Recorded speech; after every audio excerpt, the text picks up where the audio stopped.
Hello everyone. So this is my next part in the online training video. So today in this video I'm going to show you a game played between Magnus Carlsen and Vesco Givoni. In the year 2006, it's a chorus group B weekend tournament, and here Carlsen is white and Vesco is black. Vescovi is black. E4, C5, knight f3, E6, D4, C into D4, knight into D4, knight C6, knight C3. I'll just run through the opening a little faster because I've been explaining this opening in previous videos. A6, knight into C6, D into C6. So here after knight into c6, d into c6, black is trying to play d5, maybe expands on the center and later in the queen side. A moves like bishop b4 usually comes in this opening. So here Carlsen opts for bishop d3. After d5, he can simply push a pawn to e5, or he can even trade the pawn to d5. So this bishop will be very active. The other moves like bishop e2 and bishop c4 are not so accurate, because after d5, bishop on c4 is directly attacked, and bishop on e2 really not doing anything on the e2 square. So bishop d3 is a logical move. d5, now castle shot, knight f6. So here rook e1, moves like e5 is also played and tested in the times, but after e5, knight of d7, queen c7, black simply delays the castling and try to attack the e5 pawn a little bit by playing c4, bishop b7. So after rook e1, bishop e7 is played, e5, knight d7.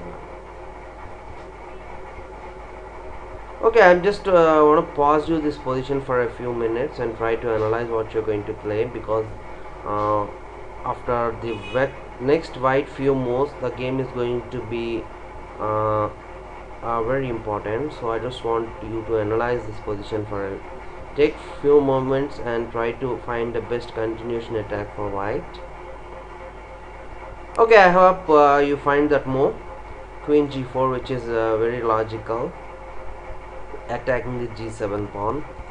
And if you do castling, you can something play like bishop h6, and after g6 you can simply capture the rook on f8.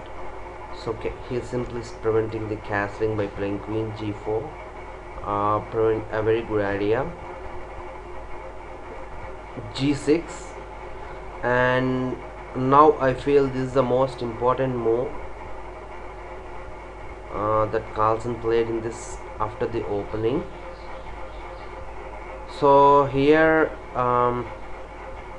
most of us tends to play something like bishop h6, which is very natural to prevent the castling, but black is really threatening a big deal here, something like c5 and maybe c4, not allowing this bishop to stand on this d3 square, and also a move like knight c5 forced to give the double bishop advantage. So and c5 is really a big threat instead of knight c5. I can open even bishop c4, bishop b7, and keep the bishop diagonal open on the g2. So here's white is having some advantage, but it's not so clear. So what should white play in this position? Just try to pause this position for another 1 minute, and I hope you can find the move.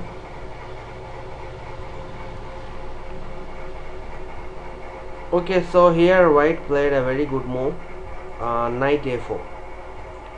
So after knight a4, is simply preventing a move like knight c5. Simply he can capture this knight on c5, so that his bishop on d3 will be having a very good diagonal. Maybe at one point he can open with g3, h4 and h5. And also now the other threat of c5 can be met by c4, which is the most important thing here. So after c5, c4, now black should play something like d4. Then I can simply move my knight to b3 and I'll play b3 and knight b2 and knight g3 maybe some point maybe, uh, and that position is quite fine for white. After knight a4, he played queen a5, bishop h6, queen b4, trying to go for an end game, queen into b4, bishop into b4, and rook is under attack. So c3, bishop f8, bishop into f8, rook into f8. Okay, so now after a couple of exchanges, white currently went for an end game, which is not so clear, but I can say white can generate a very good thrust. Okay, here he played c4, which is very important even now, because moves like c5 is really threatening. See, after c5, now immediately after c5 he can simply capture c into d5, c into d5, and can play e6 and keep the open file for the rook. Maybe he can play rook into e6 and he can double the rooks on the e file.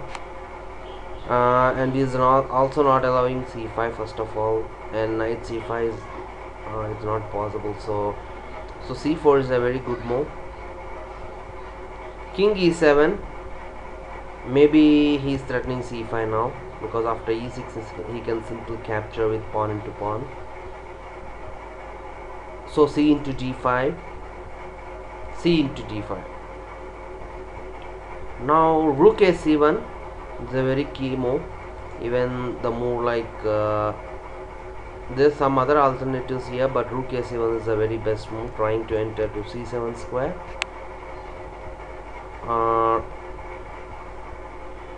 Rook a7. I see here vescovi, I think he's just preventing the c7 square for the rook. Maybe the best chance for him is to play something like a5, trying to play bishop a6 and exchange the bishop on d3. May give some chances for him. Even the rooks will be connected. He can play rook f8 to c8 and can stabilize the position. So rook a7. Now Carlsen sees that a5 and bishop a6 is a very powerful threat to exchange pieces, and after that it's pretty hard to win this position. Even I can say black can try for a win after that. So he played a very good move, b4. So after b4, now there is no more a5, so he'll simply play b5 and he'll keep one passed pawn on this, and bishop a6 is no more. So the bishop on c8 will be passive. Bishop b7. Okay, so here in this position a move like rook c7 is not so effective, because he simply exchange by playing rook c8, and if you double the rooks you can simply capture rook into c7, king into c7, and I can play king to d8. Now you're forced to go for an rook to c1 or some other square. Then I can move my bishop or rook and I can exchange in the c5. So I don't feel any advantage in this after rook c7. So here Carlsen just giving an additional support for the pawn on e5 by playing f4, and also he wants to move this king towards the center. Rook c8, trying to exchange. So rook into c8 is literally forced, because now black will go to other rook to c8 and he'll simply capture both the rooks. But after rook c8, rook into c8, rook c1 gains one tempo, because there is no more rook a8. I can play a knight to d6. Rook to c7 again. So king d8, king f2, knight b8, knight c5, rook c1, trying to pin the rook on c1, rook c2,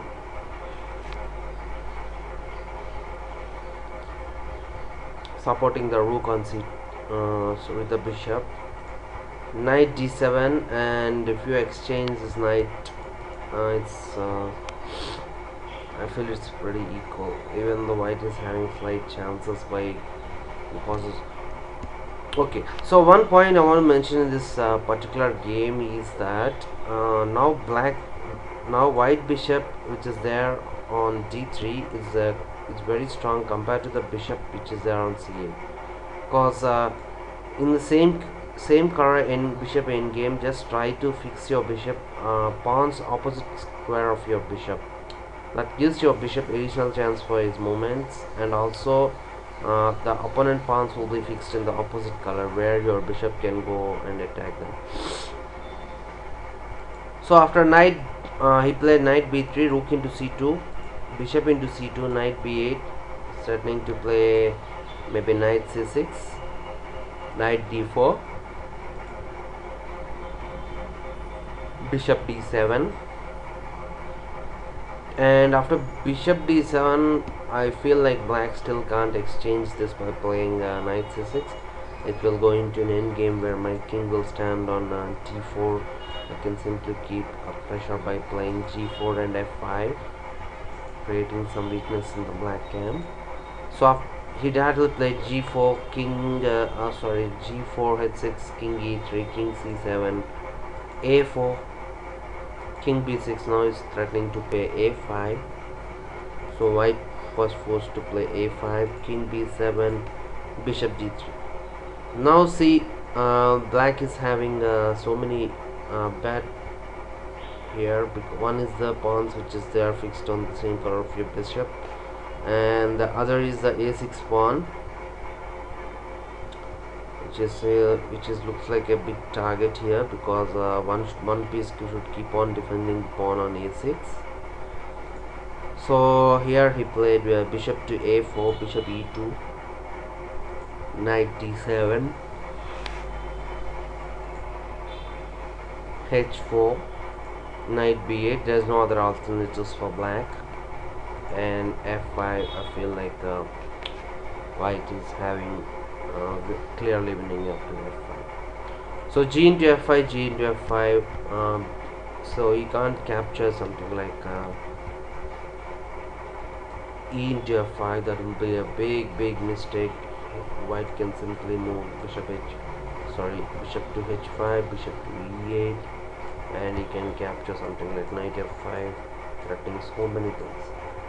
So bishop d7, and after bishop d7, bishop h5, he simply resigned in this position. So you can't defend either the threats. So by playing bishop e8, white will simply capture f into e6, and you can't take this by, because the bishop on e8 is not supported. So this is a pretty good game played by Magnus Carlsen and Vicky and G. It's a big tournament, but it's a very good game. I hope you enjoyed this video. Please don't forget to subscribe and leave comments. If you have any good game to analyze, please send to me by my mailing, or even just giving a comment on your mail address. I'll just get back to you. I'll just analyze those games for you. Okay, thank you for watching this video. See you in the next video. Goodbye.